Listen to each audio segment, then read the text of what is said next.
अस्सलामुअलैकुम, मैं हूँ तहमीना शेख। लाहौर में क़यामत खेज वाक़या पेश आया है। एक फैमिली है और इस फैमिली के सरबराह हैं मिर्जा साहब। मिर्जा साहब की उम्र है 55 साल और मिर्जा साहब 26 अगस्त को अपनी फैमिली, जिनमें इनका बेटा है, इनकी बेटी है, एक पोता है, पोती है, इन सबको लेते हैं शाम के 4 बजे और सीधा जाते हैं लाहौर के शॉपिंग मॉल डॉल्मेन मॉल में। और ये जाते हैं ऑनलाइन टैक्सी करवा के। वहां पर जाकर खूब अच्छे से पूरी फैमिली शॉपिंग करती है, डिनर करती है। ये करते कराते बज जाते हैं रात के 10।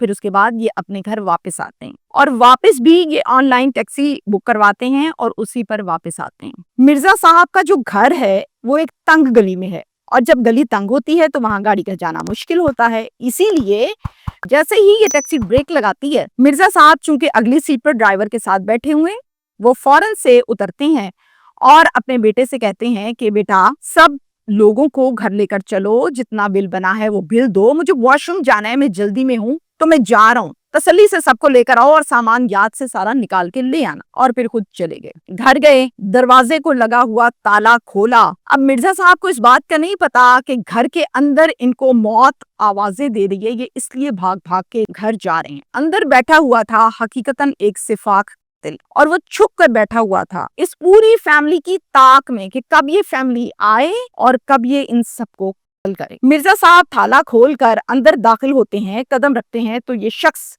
फौरन से बगैर मौका दिए छुरी से मिर्जा साहब के गले पर तेजी के साथ वार करता है और इनको कत्ल कर देता है। मिर्जा साहब को आवाज निकालने का मौका तक ना मिला, वो वहीं पर इस वार के बाद ढेर हो गए। छुरी की धार बहुत तेज थी, पहले वार में ढेर हो गए। दूसरे नंबर पर इनका पोता, जिसका नाम है अली रजा, वो घर में दाखिल हुआ। अब अली रजा की उम्र है 15 साल। सेम उसी तरह से अली रजा की गर्दन पर भी वार किया गया और अली रजा भी उसी टाइम ढेर हो गया। अब सहन में पड़ी हैं 2 लाशें, मिर्जा साहब की और अली रजा की। बाकी जो फैमिली है उनको नहीं पता कि ये जो फैमिली मेंबर्स घर के अंदर जा रहे हैं इनके साथ अंदर हो क्या रहा है। फिर उसके बाद तीसरे नंबर पर बेटी फौजिया, उम्र है इसकी 35 साल। आगे से फौजिया की बेटी जैनब की उम्र है 14 साल। ये दोनों माँ बेटी घर के अंदर दाखिल होते हैं तो फिर फौजिया की गर्दन पर वार करता है यही सिफाक जो छुप कर अंदर बैठा है। जैसे ही जैनब देखती है कि मेरी माँ की गर्दन पर इस तरह से वार किया, वो चीखे मार के गली में वापस डर के भाग जाती है और फौजिया भी अपने बाप की तरह वहीं पर ढेर हो गई। आप सहन में पड़ी हैं 3 लाशें। ये सिफाक फौजिया के गले पर वार करने के बाद पीछे भागा गली में जैनब के और जाकर जैनब को भी वहां पर कत्ल करने की भरपूर कोशिश की और इसी कोशिश में सरेआम फिर से एक वार किया जैनब की गर्दन पर और फिर जैनब भी गली में ढेर हो गई। अब पीछे एंड पर जो आ रहा था वो था अब्दुल रज़ाक, यानी कि इनका बेटा। अब्दुल रज़ाक ने सब कुछ देखा, फौरन से तिल को पकड़ने के लिए उसके पीछे अब्दुल रज़ाक भागा, दौड़ लगाई, लेकिन बदकिस्मती से तिल पकड़ा ना गया और भाग गया। बेटे को लगा कि सिर्फ जैनब को इस तरह से किया है। वो घर की तरफ भागता है कि मैं जाकर घर वालों को बताऊं कि ये हो गया जैनब के साथ। चूंकि इसने तो देखा था सिर्फ जैनब को गली में, ये तो अभी घर पहुंचा ही नहीं था। जब ये आगे 2 कदम मजीद बढ़ा और घर के अंदर दाखिल हुआ तो देखा कि सहन में 3 लाशें पड़ी हैं, बाप की, बहन की और बेटे की। ये 3 लाशें बिल्कुल करीब करीब हैं और सबको कत्ल करने का अंदाज एक है। और फिर समझ गया सारी की सारी गेम को, चीखने लगा, रोने लगा, धाड़े मारने लगा और इसी टाइम 15 पर वहीं से किसी ने कॉल की। थाना हेर की हदूद में यह वकुआ पेश आया। बड़ा अफसोसनाक वाकया है। सुनने के बाद इंसान को खौफ आता है कि किस तरह से 1, 2, 3, 4 लोगों को कत्ल कर दिया। थाना हेर की जो नफरी है वो फौरन से मौके पर पहुंची और आकर सारे वकुए का विजिट किया। अब पुलिस इस खौफनाक कत्ल तक पहुंच चुकी है। कैसे, ये सब आपको बताएंगे। अकलौता बेटा अब्दुल रज़ाक, इसने इस कत्ल के मुतल्लिक बड़ी दर्दनाक किस्म की सूरत हाल, माजी और तफसीलात बताई हैं जो सुनने के बाद इंसान खौफ खाने लगता है कि इस माशरे में हमारी तरह के और इंसान भी हैं, लेकिन वो दिखने में इंसान है इंसान नहीं, इंसान नुमा जानवर हैं। ये कत्ल असल में कौन था, इसने किस रंजिश पर इन सबको कत्ल किया और कत्ल करने का अंदाज एक ही है। इसका इस फैमिली के साथ रिश्ता क्या है, क्या मोहल्लेदार है, दोस्त है, रिश्तेदार है या कोई फैमिली मेंबर है, इसका मोटिव क्या था इन 4 लोगों को کرنے کے پیچھے ڈیٹیلز ہیں. یہ واقعہ پیش آیا لاہور میں، اور لاہور کا علاقہ ہیر، یہاں پر بھی فیملیز رہتی ہیں. جس فیملی کی ہم بات کرتے ہیں ان کے سربراہ کا نام ہے محمد عمران. عمران کی بیوی کا نام ہے فوزیہ، اور عمران کی ایک بیٹی ہے. اس بیٹی کا نام ہے زینب، اور زینب کی عمر ہے 14 سال. عمران کی شادی 2010 میں فوزیہ کے ساتھ ہوئی. سٹارٹنگ میں تو شادی بہت اچھی رہی، 12 سال بہت اچھے گزرے اپنی بیوی کے ساتھ، گھر والوں کے ساتھ. اور 12 سال کے بعد نہ جانے کس کی بددعا لگ گئی عمران کو. عمران نے برے اور گندے دوستوں کی صحبت اختیار کی. صحبت میں بیٹھ بیٹھ کر عمران بھی خراب ہو گیا، اور پھر نشہ کرنے لگا. نشہ کرتے کرتے نشے کا عادی ہو گیا. اتنا عادی ہو گیا کہ اس نے نوکری، بیوی، حلال حرام سب تمیز چھوڑ دی، اور دماغ صرف اور صرف نشے پر لگ گیا. بیوی کو مارنا پیٹنا، پیسے مانگنا، گھر کے برتن اور چیزیں بیچنا، یہ عام سی بات بن گئی عمران کے لیے. ایک دن اپنی بیوی کو پکڑا، اس سے کہا کہ پیسے دو. بیوی نے کہا کہ اب تو میرے پاس پیسے نہیں ہیں، جو کچھ تھا تم لے گئے. اس پر بیوی کی خوب پھینٹی لگائی، اور پھر اس کا سارا زیور جو اس نے گھر میں چھپا کر رکھا ہوا تھا وہ لے کر باہر گیا، بیچ ڈالا، اور جو پیسے آئے اس سے نشہ کیا، کھلا ڈلا اور اڑا دیا. فوزیہ ایک وفادار بیوی ہے اور بیوی تھی، وہ پھر بھی اس کے ساتھ اس کی اس حرکت پر، مار پیٹ پر، سب کچھ کرنے کے باوجود رہتی رہی، سروائیو کرتی رہی کہ شاید ٹھیک ہو جائے، شاید ٹھیک ہو جائے. 2023 کی بات ہے. بیوی سے کہا کہ پیسے دو، میں نے نشہ خریدا ہے، میرا نشہ ٹوٹا ہوا ہے. بیوی نے کہا عمران میرے پاس پیسے نہیں ہیں، تم کیا کرتے ہو؟ کبھی زیور بیچ دیا، گھر کا سامان بیچ دیا، اب میں کہاں سے دوں پیسے تمہیں؟ مجھے سب پتا ہے، تم نے چوری چوری ایک کمیٹی ڈالی ہوئی ہے، وہ کمیٹی دے دو مجھے، اچھی رہوگی ورنہ میں ماروں گا. میرے پاس کوئی کمیٹی نہیں ہے اور نہ میرے پاس کوئی پیسے ہیں. اس بات پر فوزیہ کی پھر سے پھینٹی لگائی اور شدید مارا. لیکن اس مرتبہ بات مار پیٹ پر ختم نہیں ہوئی. اس مرتبہ عمران نے چھری پکڑی اور گلے پر پھیر دی فوزیہ کے.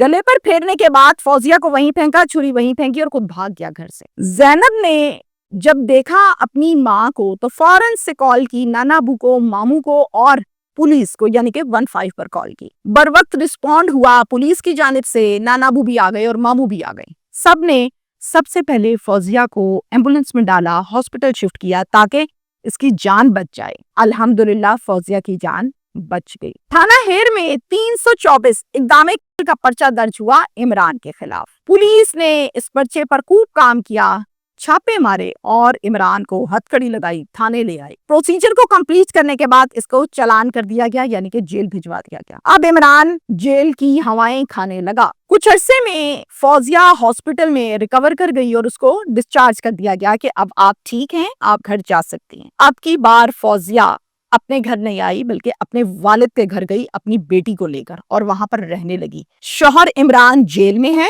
اب ظاہر ان کی ہیئرنگز ہوتی ہیں، پیشیاں ہوتی ہیں. پیشی پر عمران ہر دفعہ سسر مرزا صاحب، بیٹی زینب، بیوی فوزیہ اور سالے سے ہاتھ جوڑ جوڑ کر معافیاں مانگتا ہے. مجھے معاف کر دو، مجھ سے غلطی ہو گئی، آئندہ نہیں کروں گا، مجھے جیل سے باہر نکلواؤ، بیان دو، میں اندر نہیں رہ سکتا. لیکن ان سب نے اس کی ایک نہ سنی، کیونکہ یہ سب جانتے تھے کہ یہ پکا نشئی ہے، اس نے باز نہیں آنا، یہ اندر ہی ٹھیک ہے. بڑی مشکل سے فوزیہ نے سروائیو کیا ہے، موت کے منہ سے باہر آئی ہے. اگر معاف کر دیا تو اس نے آگے پھر کسی نہ کسی کا نقصان کرنا ہے، یہ اندر ہی ٹھیک ہے. جناب 1 سال اور 2 سال، پورے 2 سال گزر گئے جیل کاٹتے کاٹتے عمران کو.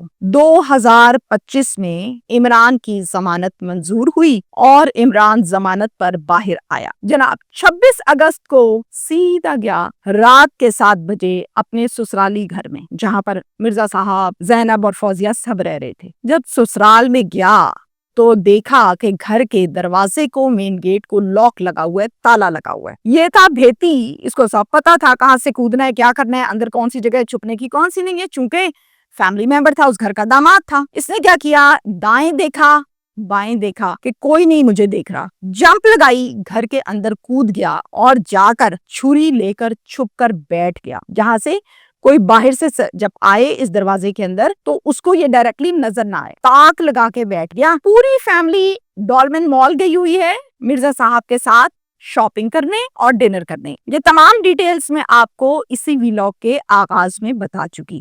रात को 10 बजे शॉपिंग और डिनर करने के बाद ये फैमिली जब घर आ रही थी तो एक एक करके करने वाला सिफाक दिल इमरान ही था जो मैंने आपको आगाज में बताया। थाना हेर की हदूद में चूंकि ये वकूआ पेश आया तो थाना हेर में एक मुकदमा दर्ज कर लिया गया है इन 4 के हवाले से, और इस मुकदमे का मुद्दई बना है बेटा।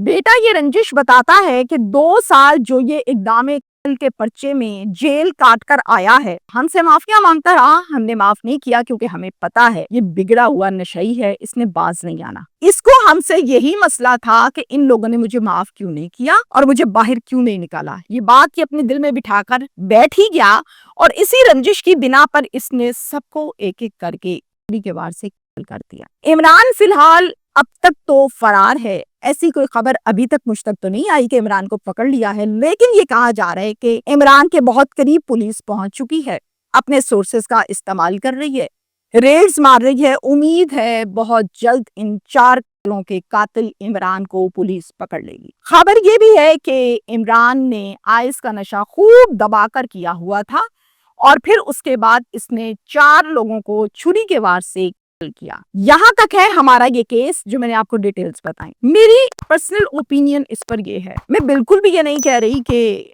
आप लोग अपने अपने घरों को तोड़ें, खत्म करें, शौहर का घर छोड़ें, निकल आएं, बिल्कुल नहीं, बिल्कुल भी नहीं। एक आइडियल औरत वो होती है जो अपने घर को संभाल कर अच्छे से अपने बच्चों को, अपने शौहर को संभाल कर रखती है। एक अच्छी खातून, एक अच्छी लड़की वही होती है। लेकिन जहां पर शौहर आइस के नशे में धुत होने लगे, जहां पर शौहर शराबें पी के आए बीवी को करे बाहर निकाले, जहां पर शौहर की मत मारी जाए नशों से, वहां पर उसके साथ रहने का मतलब ये होता है कि एक दिन उसको मौका फराहम करना कि आ बैल मुझे मार कल कर। ये केस भी कुछ इसी तरह से है। मैं या मुझसे बड़े या मुझसे समझदार लोग, सीनियर लोग, जमाना शनास लोग, पुलिस वाले, तमाम लोग जानते हैं कि आइस पी के, शराब पी के कोई बंदा नमाज नहीं पढ़ता, हराम करता है, गलत काम करता है, गारत करता है, साइंस मर जाती है उसको समझ कोई नहीं आती वो कर क्या रहा है। दिमाग सुनने बस जो कर रहे हैं उसने करना है, जिस धुन में लग गया वो लग गया। तो ये शख्स भी इसी तरह से इस धुन में लग गया। मुझे ऐसा लगता है कि ध्यान रखना चाहिए था कि जमानत हो गई, कब हो गई, कहाँ है, क्या सिलसिला है।